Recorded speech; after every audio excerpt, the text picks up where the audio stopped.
السلام علیکم ناظرین، خبر سے خبر میں خوش آمدید۔ میں افتخار شرازی۔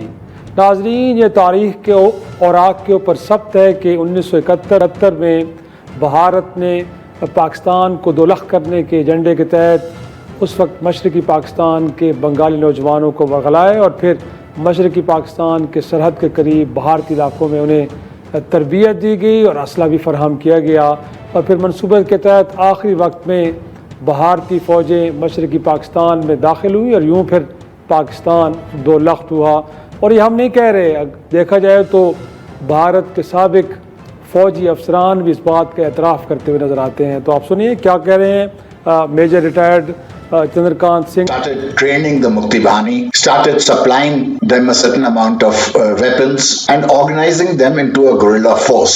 پھر ناظرین وہی منصوبہ، وہی گویا کہ منصوبہ بندی اور اسی کے تحت پھر چیزیں آگے بڑھ رہی ہیں، اور بلوچستان کے اندر پھر گویا کہ نوجوانوں کو بھارت ورغلا رہا ہے، اور وہی کھیل ہے گویا کہ پاکستان کو ایک بار پھر دولخت کرنے کا، اور ان نوجوانوں کو پاکستان کے قریب افغانستان کے سرحدی علاقوں میں تربیت دی جاتی ہے اور وہیں سے اسلحہ بھی فراہم کیا جاتا ہے۔ اور جب یہ کوئی نوجوان کہ جو BLA کے نام پہ وہاں پہ علیحدگی پسند کے ایک تحریک چلا رہے ہیں، جب کوئی کارروائی کرتے ہیں تو پھر بھارتی میڈیا پہ بڑا اس کا بڑھ چڑھ کے اس کو وہاں پہ ایک ڈسپلے دیا جاتا ہے۔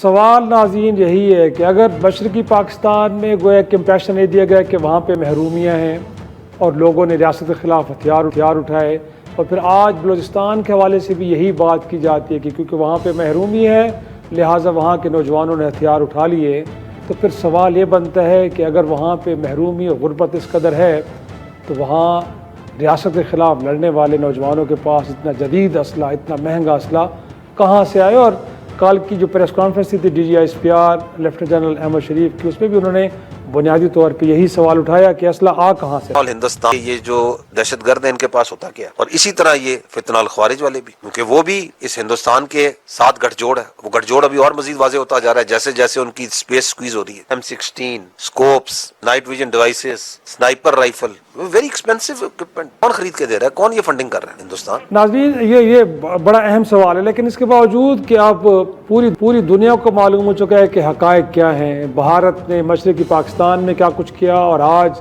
بلوچستان کے اندر کیا کرنے جا رہا ہے، اور یہ فیکٹ شیٹ سامنے آنے کے باوجود بھارت میں موجود سرکار، مودی سرکار ابھی بھی کشیدگی کو بڑھاوا دینے پہ تلی ہے۔ گویا کہ وہاں سے جو بیانات آ رہے ہیں اس سے لگتا یہی ہے کہ یہ جنگ تھوڑی دیر کے لیے تو ٹل گئی ہے، لیکن پھر اس کے خطرات پھر سے منڈا رہے ہیں۔ اب ایسے میں خود بھارت کے اندر سے بھی کچھ آوازیں اٹھ رہی ہیں کہ جو جنگی جنون ہے یہ خود بھارت کے لیے کتنا خطرناک ہو سکتا ہے، اور بھارت کیا اس قابل ہے بھی صحیح کہ وہاں خود کتنے بڑے مسائل ہیں جن کو حل کرنا بڑا ضروری ہے، وجہ یہ کہ پاکستان کے ساتھ ایک جنگ میں جایا جائے۔ تو ایک سابق فوجی افسر اس حوالے سے کسی انٹرویو میں کیا کہہ رہے ہیں، ذرا وہ بھی سنیے۔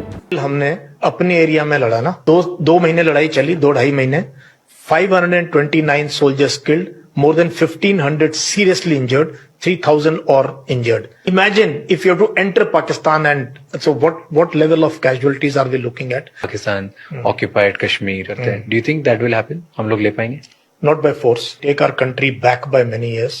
Because wars are very costly. Fighting اتنی غربت ہے نا راج، 80 کروڑ لوگوں کو ہم 5 کلو اناج دیتے ہیں، جابز نہیں ہے ہمارے پاس۔ ہمارے اسکولوں کی کنڈیشن جا کے دیکھو، ہمارے ہاسپٹلس کی کنڈیشن دیکھو، گاؤں کی سڑکوں کی کنڈیشن دیکھو، پانی کی کنڈیشن دیکھو۔ But as a professional soldier it is a no go by force. ایٹ پولیٹیشینس کی باتیں، as a professional soldier fight war is not easy. گویا کہ 1.25 ارب آبادی کے ہندوستان میں کچھ لوگ مودی سرکار کو یہ کہہ رہے ہیں کہ عقل کے ناخن لیں، گویا کہ ہم اپنے ملک کے اندر کوئی 80 کروڑ لوگوں کو محض 5 کلو گویا کہ گندم فراہم کرنے کے قابل ہیں۔ اسکولس کی حالت دیکھیں، وہاں پہ ہاسپٹلس کی حالت دیکھیں، سڑکوں کی حالت دیکھیں۔ گویا کہ جنگ بڑا ہی مہنگا کام ہے، اور اگر یہ کرنا چاہے گا بھی ہندوستان تو نہیں کر پائے گا۔ لیکن اس دوران اگین میں نے جیسے کہا کہ جنگی جنون وہاں پہ ابھی بھی طاری ہے، اور پاکستان نے بھی بڑے واضح طور پہ کہا ہے کہ اگر بھارت چاہتا ہے کہ جنگ لڑنا تو پاکستان پہلے بھی تیار تھا، پاکستان اب بھی تیار ہے۔ لیکن مور امپورٹنٹلی ہم ڈیبیٹ کر رہے ہیں کہ بلوچستان کے اندر جو کچھ ہو رہا ہے وہ واقعی جس طرح کا امپریشن ہندوستان دے رہا ہے کہ وہاں پہ محرومیاں ہیں، وہاں پہ مسائل ہیں، شاید اس وجہ سے لوگوں نے ہتھیار اٹھائے، یا جو پھر ریاست پاکستان کا بیانیہ ہے کہ گویا کہ مشرقی پاکستان کی طرح اب بلوچستان کے اندر بھی نوجوانوں کو اغلایا جا رہا ہے ریاست کے خلاف. تو ہمارے ساتھ موجود ہیں. سب سے پہلے تو ہم گفتگو کریں گے خضدار سے. ثانویل سردار عالم خان، آپ کا تعلق پاکستان مسلم لیگ نون سے ہے. سر بہت شکریہ وقت دینے کے لیے. سب سے پہلے تو میرا سوال سر یہی ہوگا کہ وہاں پہ جو کچھ ہو رہا ہے، اور پچھلے دنوں بھی ایک واقعہ خضدار میں جہاں پہ معصوم بچے جو اسکول کے تھے ان کو نشانہ بنایا گیا دہشت گردی میں، تو یہ جو وہاں پہ ایک دہشت گردی کی لہر ہمیں دیکھنے کو مل رہی ہے، اس کے پیچھے بنیادی محرکات ہیں کیا آپ کے خیال میں؟ جی وعلیکم السلام. سب سے پہلے تو افتخار صاحب تہ دل سے مشکور ہیں آپ نے وقت دیا، اپنے پروگرام میں بلایا. اور اس کے ساتھ ساتھ گزشتہ ایک دن پہلے ایک نہایت ہی دل خراش واقعہ خضدار کی سرزمین پہ پیش آیا. ماضی میں ہمارے نوجوان، ہمارے بزرگ، خواتینیں تک دہشت گردی کا نشانہ بنتی رہیں، اور اب آپ نے دیکھا ہمارے بچے، ہمارے ننھے، ہمارے معصوم بچے، ہماری معصوم جانیں وہ بھی دہشت گردی کے زد میں آ گئیں.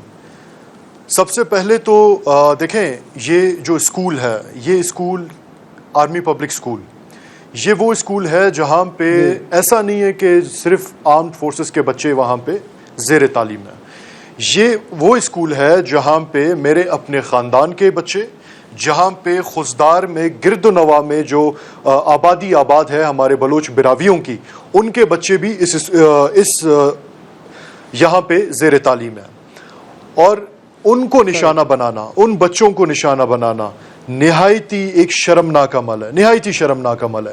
اور آج آپ نے دیکھا، میری اکثر جب یہ واقعہ پیش آیا تو اس کے بعد کافی پنجاب سے کافی دوستوں نے، سندھ سے، پاکستان کے مختلف کونوں سے مجھے فون کیا، مجھ سے رابطہ کیا کہ جی ہمیں نہایتی افسوس ہے کہ اس طرح کا واقعہ پیش آیا ہے. لیکن یقین جانیں، جو بچے یہاں شہید ہوئے اور جن بچوں کی حالت اس وقت تشویشناک ہے، ان کے والدین سے اگر آپ ملیں گے، خدا کی قسم آپ کا جگر انتہائی وسیع اور نہایت ہی بڑا ہو جائے گا. جس طرح وہ بہادر ہیں، ان کی آنکھوں میں کسی قسم کا کوئی نقصان آپ کو محسوس نہیں ہوگا.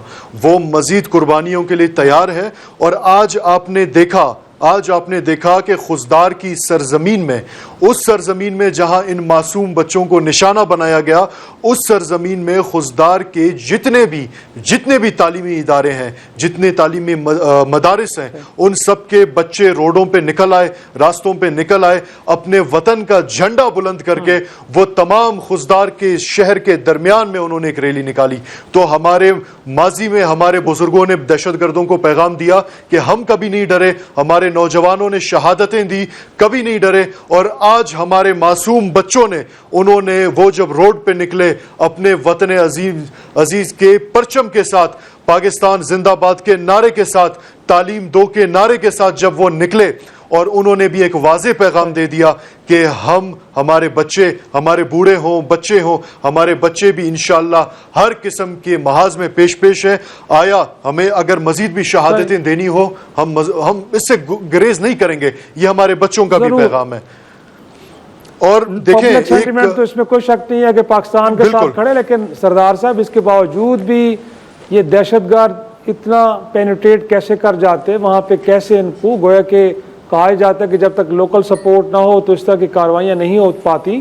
تو ذرا یہ بتائیے گا کہ ان کا نیٹ ورک وہاں پہ کیسے کام کرتا ہے، کیونکہ آپ مقامی ہیں، آپ کو معلوم ہوگا، لوگ آپ کو اپنا فیڈ بیک دیتے ہوں گے، یہ سب کچھ کیسے کر لیتے ہیں وہاں پہ؟ دیکھیں، سب سے پہلے بلوچستان کے مسئلے کو سمجھنا نہایت ہی ضروری ہے.